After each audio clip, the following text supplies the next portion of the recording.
James, given the exit process is relatively fresh in your mind, what were the big takeaways? What are the things you've learned through the process that you had no idea about before? Yeah, I think for me it was very much around understanding the importance of just all the support that we get through what an exit process looks like. You know, I think as a commercial leader you're constantly looking at top line numbers, performance, sales, but you know, there is a huge amount of importance around what goes on behind the scenes with the way that you are set up with your clients, you know, your credit control, the contracts you have in place, you know, dotting the I's, crossing the T's, etc. I mean, they're some of the key things. Yeah, and to give people a flavour, I mean, the process is a pretty long one, it's arduous, lots of paperwork. Yeah, absolutely. I mean, longer than I'd ever anticipated, but you know, you just got to appreciate it is what it is, and this is why we have a strong team to get us through this. And you know, hand on heart say that without the team here, we probably would not be anywhere near an exit, if not an exit at all. And it's interesting, you can then plot the things that we've put in place way back that have then helped us in the process now, right? Yeah, it's a really good point, because I think there were some things that, you know, when we're a four-man business, I'm like, Angus, do we really need to be doing this? Yeah. And you're like, wait and see.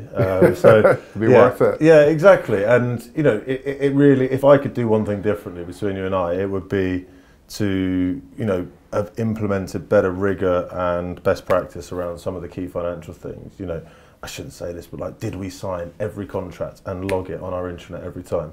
Probably not. Have we had to go back and do it all before exit? Yes. What did I learn? Just do it the first time. You know, have we made sure we got the right accounting details?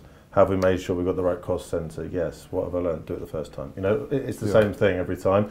And I think, you know, the good thing about your role as CFO and the team underneath you is that it's not you must do this, guys, it's business partnering. It's this is the reason why, for value. And I think you've learned how to appeal to commercial guys, which is this will make you more money. And that's the interesting bit, isn't it, that is the value add. I mean, if clearly your top line numbers and so on are incredibly valuable, but actually the value in those numbers comes with the detail. Yeah, absolutely. But it's about balance, isn't it? Because you've got guys in the business that are just around, look, we need this facts and figures. And then you've got finance guys that are actually going, this is why we're doing it for the commercial reasons and business partnering reasons. It's a nice balance between operational finance and the transactional side of it and all the things we have to do from a governance perspective with the tax authorities, etc. But also then there's well, this is why we're doing it from a finance perspective, to grow your business. And, you know, it's a great learning curve. Yeah. Looking back now, what would you have done anything differently? Would you have set up anything differently 2 years ago and effectively the run up to exit? Because we started talking about exit 18 months ago, and it's coming to fruition now. It's a long process. Would you have set anything up differently then? Yeah, I think, you know, operationally there's always improvements that you could have made, but for me, I think even strategically I'd have probably focused more on the specialisms of our business where we were strongest. I think some of the mistakes we made was trying to be too big too quickly. And if you look at our profit per head now and our actual conversion of our EBIT, it's always got stronger even when our headcount's gone down, and that's a great you know, indication as to the quality of the people that we have. So I'd focus on quality more, I think, and I'd also focus on, you know, really sticking to the niche that we're known for as a brand.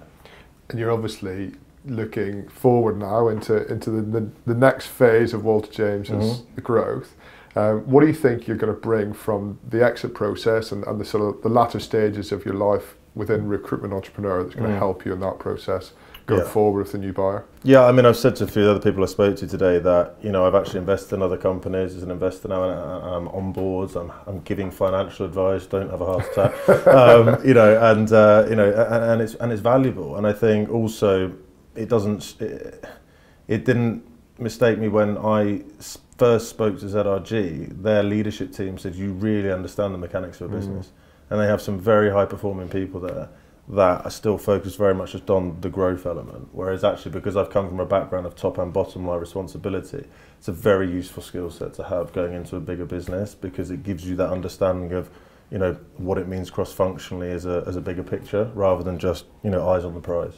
Super. Well, listen, James, really good working with you, and best of luck for the future. And you, thank you. Cheers, Angus, for all your help.